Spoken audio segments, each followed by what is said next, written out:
Supreme Court to consider government request to revive removal order against Chinese national convicted of crime.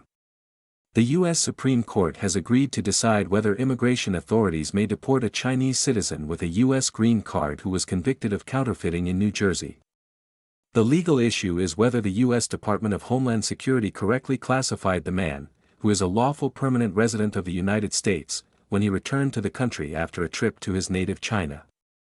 He was eventually convicted on state counterfeiting charges, but at the time he re-entered the country the charges were still pending against him. The nation's highest court granted the federal government's petition in Bondi v. Lau in an unsigned order on January 9. No justices dissented. The court did not explain its decision. The petition itself is not available on the Supreme Court's online docket because the court ordered that special privacy rules be applied to the case. Such measures are taken to protect sensitive information. A January 9 docket entry mentions the order but does not explain why it was issued. According to a March 4, 2025, ruling by the U.S. Court of Appeals for the Second Circuit, Mook Choi Lau, a Chinese citizen, became a lawful permanent resident of the United States on September 7, 2007. The government-issued residency document issued to such persons is colloquially called a green card. On May 7, 2012, he was charged with violating New Jersey law by engaging in third-degree trademark counterfeiting. Before his trial, he temporarily left the country. When he returned on June 15, 2012, he presented himself as a lawful permanent resident, but immigration authorities at John F. Kennedy International Airport declined to formally admit him to the country. Instead, they granted him parole with deferred inspection, meaning he was allowed into the country subject to a decision on his immigration status being made at a later date, the written opinion said. According to the ruling, on June 24, 2013, Lau entered a guilty plea and was convicted of trademark counterfeiting and sentenced to 2 years of probation. On March 13, 2014, DHS began deportation proceedings against him, arguing he was ineligible to be admitted to the United States because he was convicted of a crime involving moral turpitude.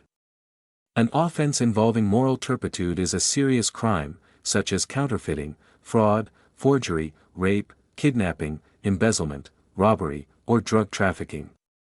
Lau argued the immigration authorities erred when they treated him as a foreigner seeking admission instead of admitting him based on his lawful permanent resident status.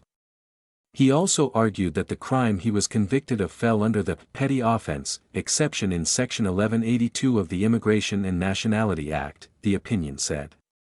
On April 20, 2016, he applied for a ruling that would allow the U.S. Attorney General to waive his inadmissibility.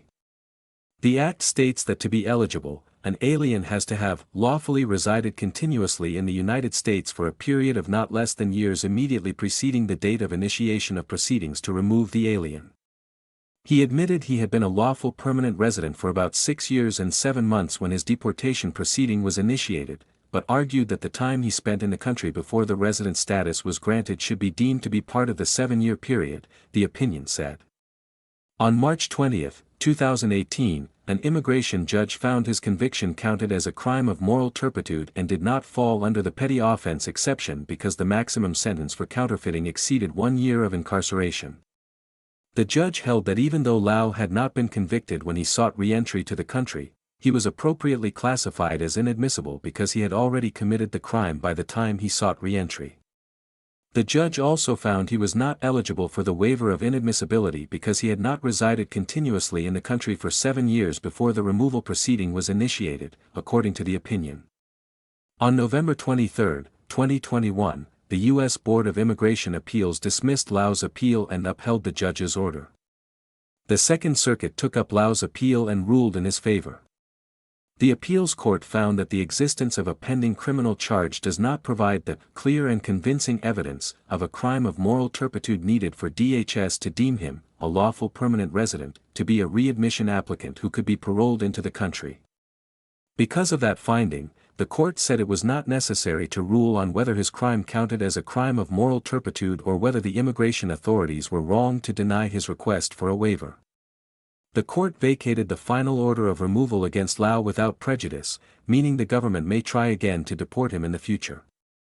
According to a summary of the case on the Supreme Court's website, the justices will consider whether the federal government must prove that it possessed clear and convincing evidence of the offense at the time of the last re-entry into the United States.